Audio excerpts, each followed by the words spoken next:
नमस्कार साथियों, स्वागत है आप सभी का गर्व सीरीज में। गर्व सीरीज हमने शुरू किया है जीएस और जीके का, इतिहास, भूगोल, सामान्य विज्ञान, पर्यावरण, इकोनॉमी, सभी सब्जेक्ट्स जो जीएस में होते हैं उन सब की यह श्रृंखला है गर्व सीरीज। इसमें दूसरा वीडियो है आप सभी के लिए इतिहास का।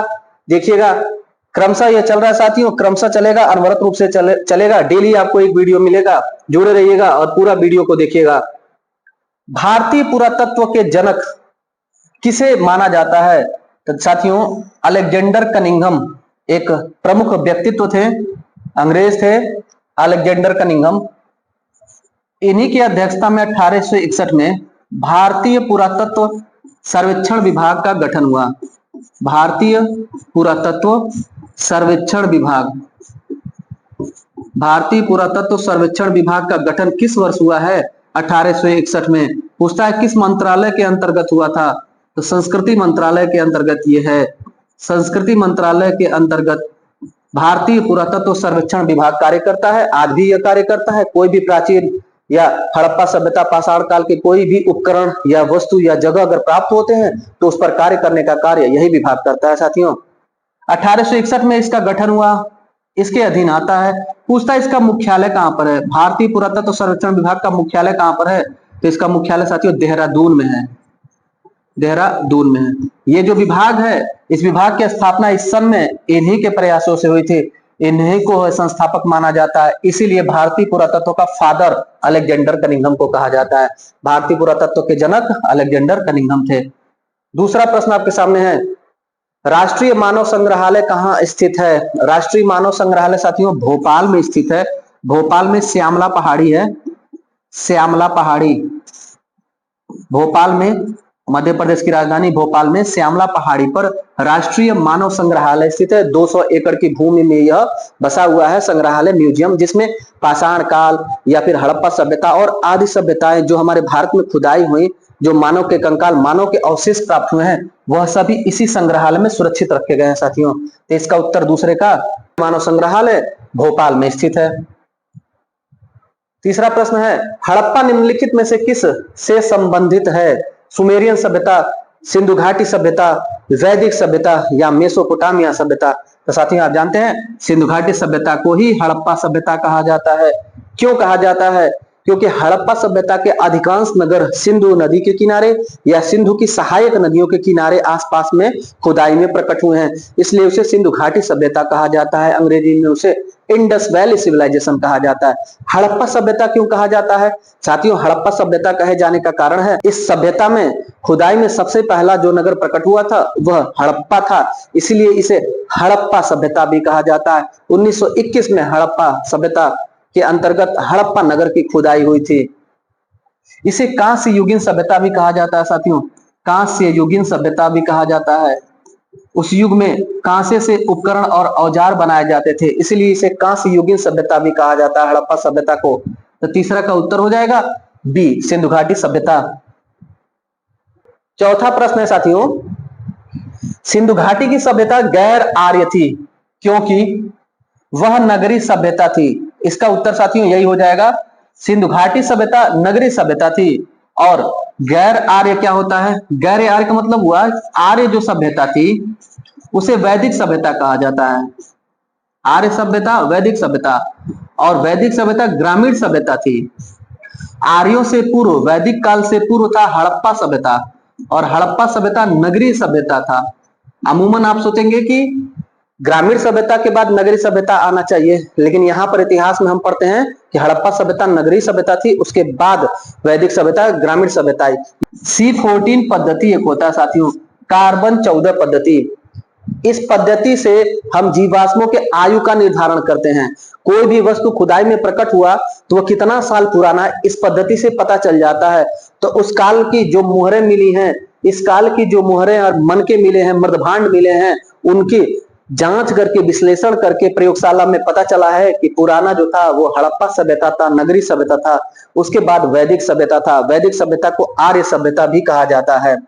अच्छा, बाकी ऑप्शन पे ध्यान दें, उसकी अपनी लिपि थी। सही बात है, सिंधु घाटी सभ्यता की अपनी लिपि थी, जिसे हलावर्त लिपि या गौमूत्रिका लिपि या बैस्त्रोफेदल लिपि या भाव चित्रात्मक लिपि कहा जाता था। उसकी खेतिहर अर्थव्यवस्था थी। देखिएगा, किसकी खेतिहर यानी कृषि। वैदिक सभ्यता कृषि और पशुपालन यहाँ पर प्रमुख था।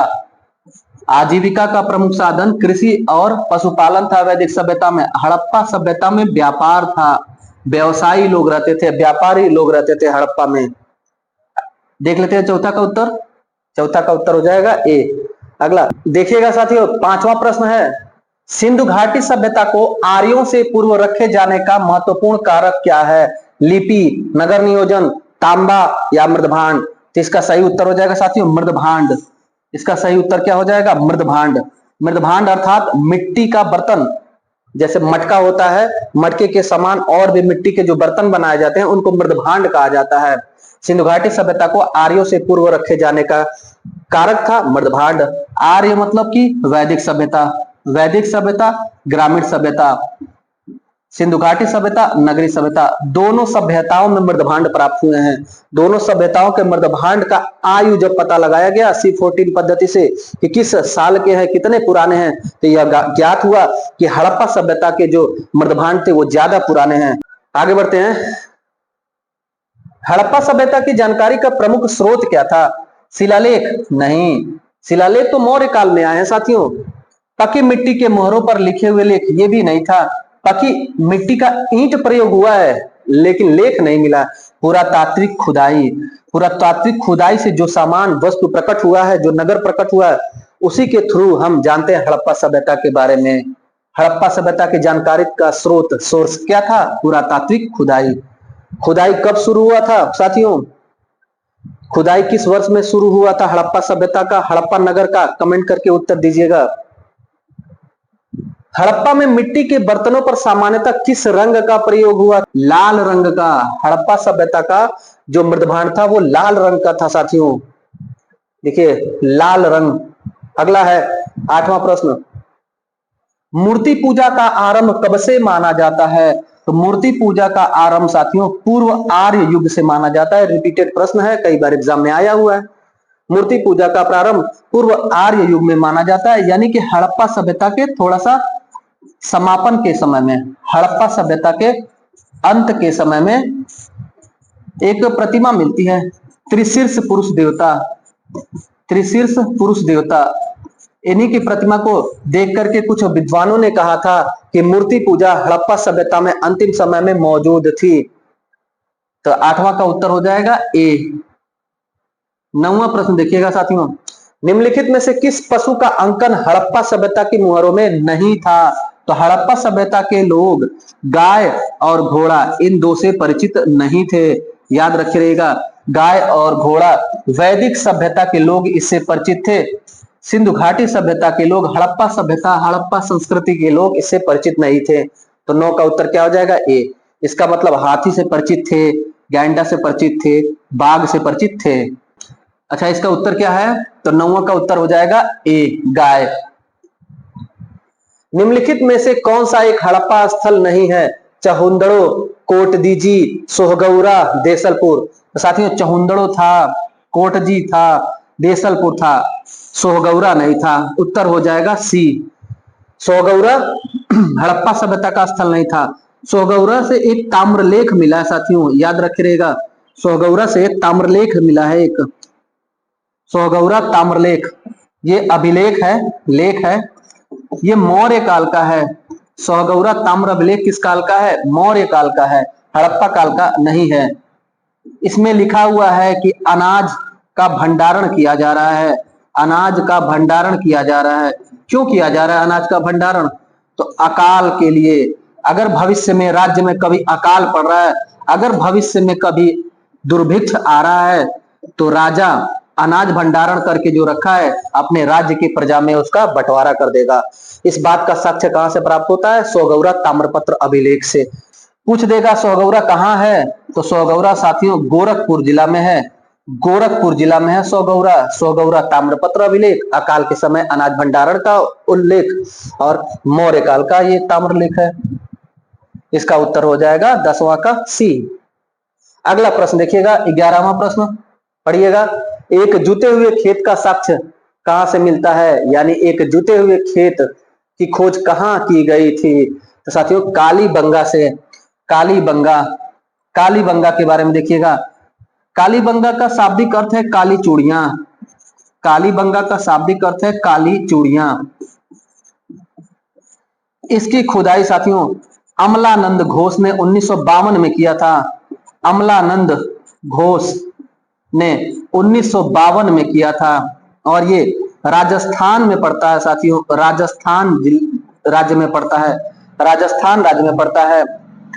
1952 में इसकी खोज हुई थी, अमलानंद घोष ने किया था। किस नदी के किनारे पूछ देता है, तो घग्घर नदी के किनारे, घग्घर नदी के किनारे कालीबंगा स्थित था।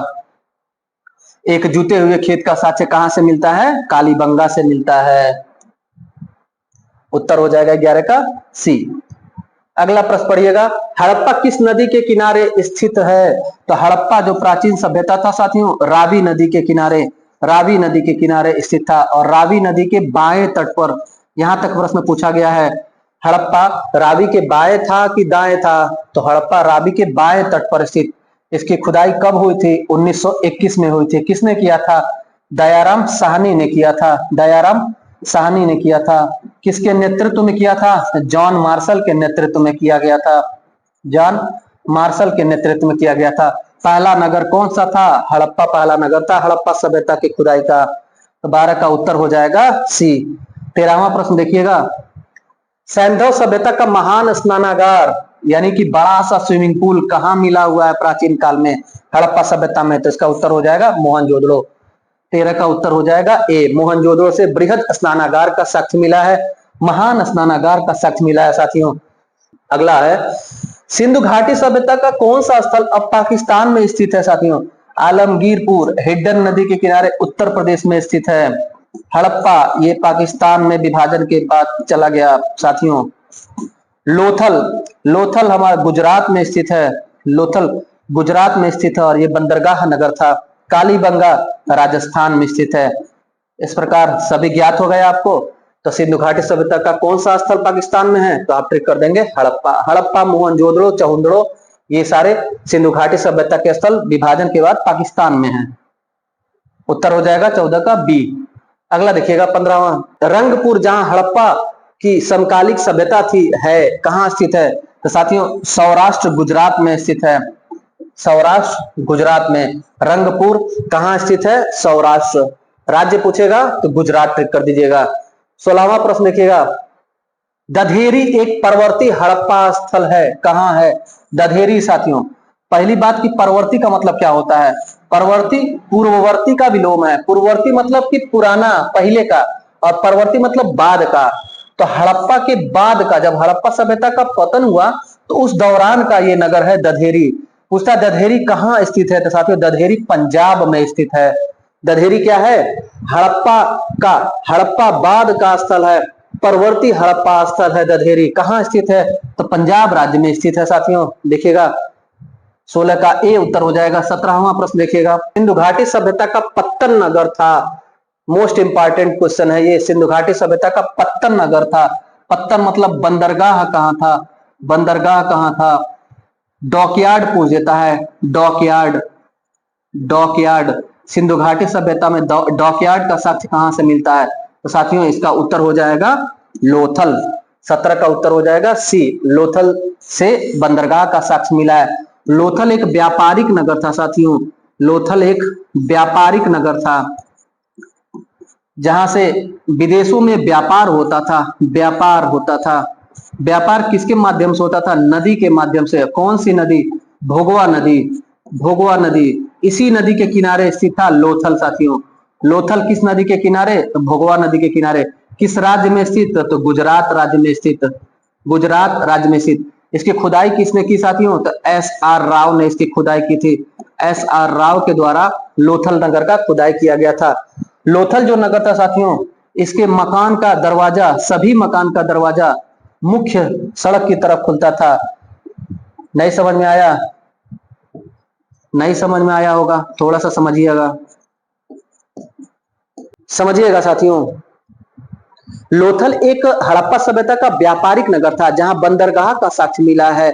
नदी और आगे समुद्र के माध्यम से समकालिक जो सभ्यता थी वहां पर व्यापार होता था, आयात निर्यात होता था माल की। तो मान लीजिए कि अगर गोडाउन है, गोडाउन का दरवाजा पीछे की तरफ खुलेगा तो सामान निकालने में दिक्कत होगा, और मुख्य दरवाजे की तरफ अगर खुलेगा तो आसानी से सामान बैलगाड़ी और जो उस समय की गाड़ियां थी उस पर लाद करके बंदरगाह तक या डॉकयार्ड तक पहुंचाया जा सकता था। यही उद्देश्य था कि मकान का दरवाजा मुख्य सड़क की तरफ खुलता था, सिर्फ लोथल का, बाकी किसी भी नगर के मकान का नहीं। उम्मीद है समझ में आ गया होगा साथियों। इसका उत्तर हो जाएगा 17 का सी। अगला प्रश्न है, भारत में हड़प्पा सभ्यता का सबसे बड़ा स्थल कौन सा था? राखीगढ़ी साथियों, हरियाणा में स्थित राखीगढ़ी, हरियाणा में स्थित राखीगढ़ी वर्तमान भारत में मौजूद हड़प्पा सभ्यता का सबसे बड़ा स्थल था। अगर पूछे हड़प्पा सभ्यता का सबसे बड़ा स्थल तो मोहनजोदड़ो आप क्लिक करेंगे।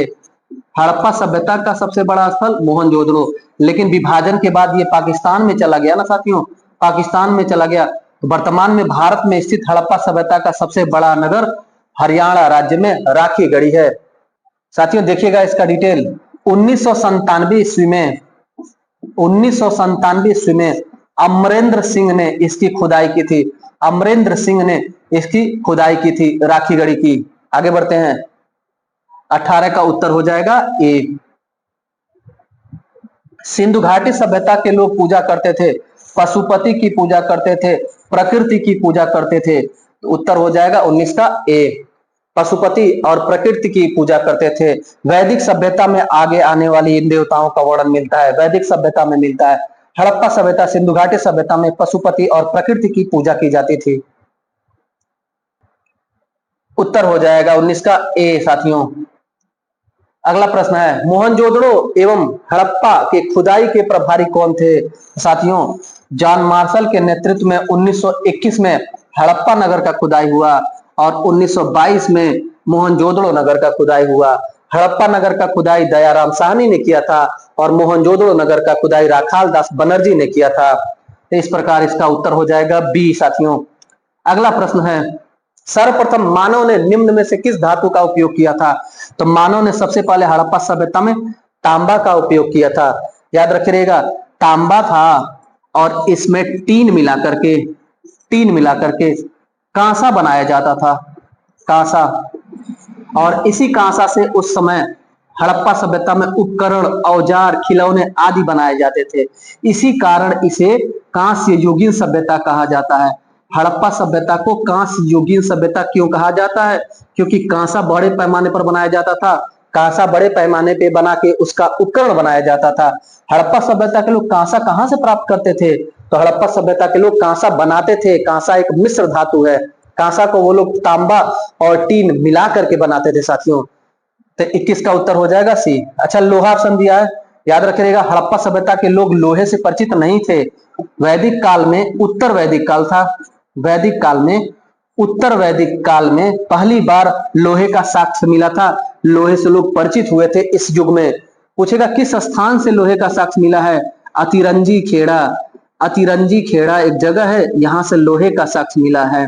प्राचीन काल में किस पुरा स्थल से लोहे का साक्ष्य मिला है? अतिरंजी खेड़ा से लोहे का साक्ष्य मिला है। 21 का उत्तर हो जाएगा सी। 22वां प्रश्न है, हाथी दांत का पैमाना हड़प्पी संदर्भ में मिला है। साथियों लोथल से हाथी दांत साक्ष्य मिला है, हाथी दांत का साक्ष्य मिला है। हाथी दांत खुदाई में मिला हुआ है, कहां से? लोथल से। लोथल का डिटेल हमने कर लिया है। हड़प्पा कालीन स्थलों में अभी तक किस धातु की प्राप्ति नहीं हुई थी? साथियों लोहा, हड़प्पा सभ्यता में लोग लोहे से परिचित नहीं थे। वैदिक काल में, उत्तर वैदिक काल में लोहे से लोग परिचित हुए थे। और साक्ष्य कहां से मिलता है? अतिरंजी खेड़ा से साक्ष्य मिलता है। धौलावीरा जिस राज्य में स्थित है वह है साथियों, धौलावीरा गुजरात में स्थित है, धौलावीरा गुजरात राज्य में स्थित है। उत्तर हो जाएगा ए। 25वां प्रश्न है साथियों, कौन सा हड़प्पीय नगर 3 भागों में विभक्त था? तो इसका उत्तर हो जाएगा धौलावीरा। धौलावीरा हड़प्पा सभ्यता का ऐसा स्थल था जो 3 भागों में विभक्त था। क्या था ये गुरुजी? समझा देते हैं खूब अच्छे से, दिमाग में भी आपके बैठ जाएगा। ध्यान दीजिएगा, 3 भागों में विभक्त होने का मतलब, सामान्यतः जो नगर था हड़प्पा सभ्यता का 2 भाग में विभक्त था। दो भाग। कौन कौन सा? एक पूर्व भाग था और एक पश्चिम भाग था। पूर्व भाग में सामान्य लोग रहते थे, आम जनता रहती थी, हड़प्पा नगर की बात हो रही है। और पश्चिम में संभ्रांत लोग रहते थे, एलिट क्लास के लोग रहते थे, अधिकारी रहते थे, राजा और उनके आसपास के लोग रहते थे। पूर्व का जो क्षेत्र था वो किलेबंदी नहीं थी, उसमें किला नहीं था, किलेबंदी नहीं थी इसमें। और पश्चिमी जो था क्षेत्र, वहां पर किला रहता था, प्रायः किला रहता था, दुर्ग रहता था, चारों ओर से किला और दुर्ग रहता था, जिस पर सिपाही तैनात रहते थे, सैनिक तैनात रहते थे। तो सामान्यतः नगर दो भागों में विभक्त था। पूर्वी तरफ कौन रहता था? सामान्य लोग, जो किलेबंद नहीं था। पश्चिमी तरफ राजा और संभ्रांत लोग रहते थे। लेकिन एकमात्र नगर है धौलावीरा, जो तीन भाग में बटा था साथियों, याद रखिएगा। कौन सा नगर था? तीन भाग में बटा था, तो धौलावीरा। पूर्व भाग, पश्चिम भाग और मध्य भाग था। एक नगर है चहुंदड़ो।